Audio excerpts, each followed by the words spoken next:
السلام علیکم ګرانو هیوادوالو، خدای دې وکړي چې ټول روغ او خوشحاله اوسئ. امید لرم چې ژوند به مو ښه روان وي. یو نوی درس ته ښه راغلاست. نن زموږ درس دی اعلی پوست. اعلی پوست اعلی پوست صحیح شو؟ یعنی په لا پوست کې یو کنورسیشن یا یو محاوره مې جوړ کړې ده، غواړم چې تاسو لپاره تشریح کړم د لا پوست په باره کې. هر کله چې لاړ شو لا پوست ته، غواړو یو پوست چیرته ولیږو، نو څنګه وکولی شو چې هغه پوست ولیږو یا هغه لا پوست کې خبرې وکړو. د هغې په باره کې یوه لنډه محاوره مې جوړ کړې او غواړم چې تاسو لپاره تشریح کړم. مخکې له دې چې درس شروع کړو، که چیرې چینل مو سبسکرایب کړی نه وي نو چینل سبسکرایب کړئ، ویډیو لایک او شیر کړئ چې نورو دوستانو ته هم رسیږي. او راځئ چې اوس درس شروع کړو.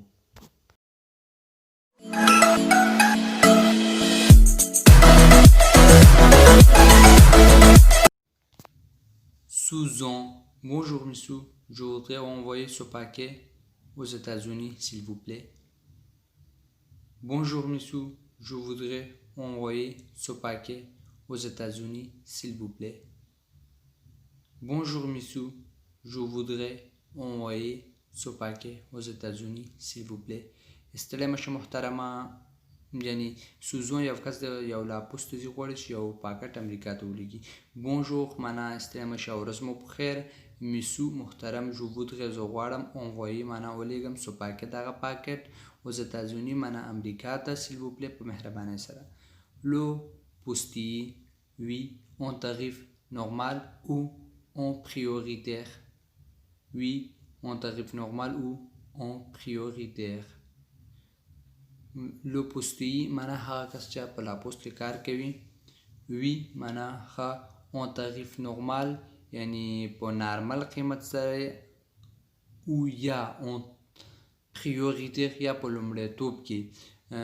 اون پریوریتیر معنا په لومړیتوب کې، یعنی موږ او تاسو عاجل پوست ورته وایو، او اون تاریف نورمال یعنی نارمل پوست کې. سوزون اون پریوریتیر s'il vous plaît. En prioritaire s'il vous plaît. En prioritaire معنا په لومړیتوب کې، s'il vous plaît په مهربانۍ سره. Le postier. D'abord, vous devez remplir cette fiche de douane. D'abord, vous devez remplir cette fiche de douane. D'abord معنا لومړی، vous devez تاسو باید remplir ډک کړئ cette fiche de douane. cette معنا دغه، fiche de douane معنا د ګمرک ثبت، یعنی یو فرمه ورته ورکوي، وایي دغه د ګمرک فرمه ډک کړئ. fiche de douane معنا د ګمرک ثبت یا د ګمرک فرمه. Susan.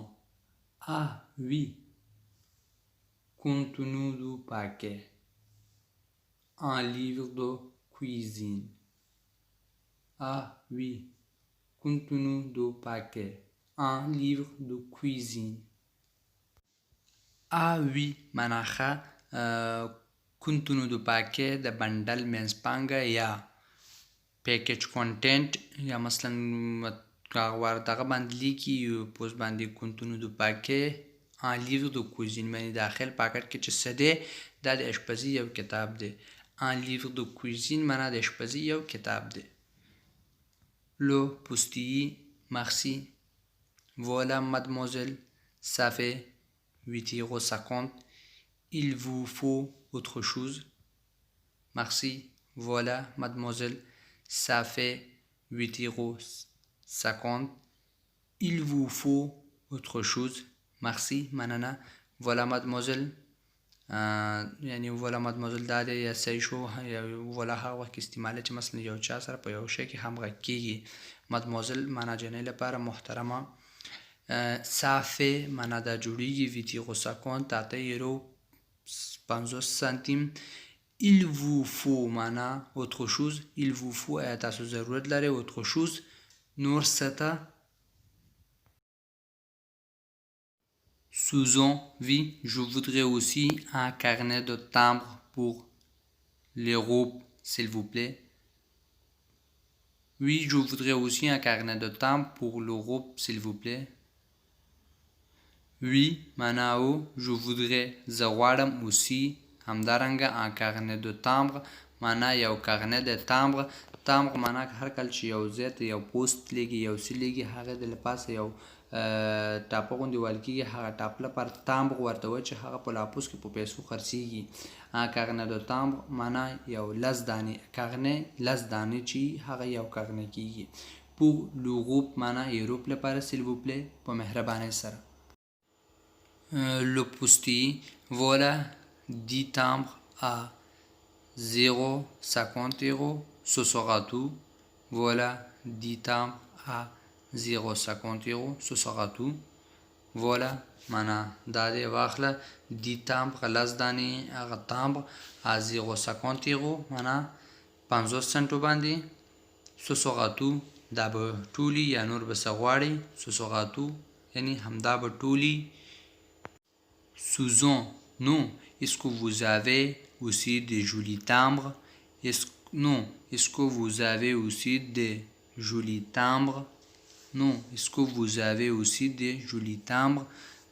Susan ورته وایي نو نه est-ce que vous avez آیا تاسو لرئ aussi همدارنګه des jolis timbres معنا ښکلي timbre le postier oui bien sûr voilà nous avons des timbres qui représentent les principaux monuments de France. Oui, bien sûr. Voilà, nous avons des timbres qui représentent les principaux monuments de France. Oui, mana ou bien sûr pour yaqinan voilà dadi nous avons mongleru des timbres mana timbres qui représentent ce que مثلا استازیتوب کوي les principaux monuments de France یعنی فرانسې د اصلي تاریخي ځایونو مثلا بعضې دا تامبر چې هغه د پاسه عکس چې یا د یو مشهور ځای یا د تاریخي ځایونو وي وایي موږ داسې تامبر ښکلي تامبر لرو چې هغه د پاسه د فرانسې د تاریخي ځایونو یا د اثارو عکس ورباندې لګېدلي یعنی les principaux monuments de France د فرانسې اصلي اثارو لکه چې په عکس کې وینئ دا تامبر دی چې وګوره ورباندې د تاریخي ځایونو اثارو عکس ورباندې لګېدلی دی دا timbre یادوي Susan, c'est parfait. Alors, donne-moi 5 jolis timbres, s'il vous plaît. C'est parfait. Alors, donne-moi 5 jolis timbres, s'il vous plaît. C'est parfait. Da bashpara da samadi saidi. Alors, non, donne-moi rakamata 5 jolis timbres, pinza jolis timbres, s'il vous plaît, pour mehrabane sara. Le postier, voilà. Au total, cela fera 16 €. Voilà, au total, cela fera 16 €. Voilà, au total, cela fera 16 €. وای voilà دا دی واخله او total معنا ټوټلی ټول پیسې چې شلې cela fera 16 €. 14 € کیږي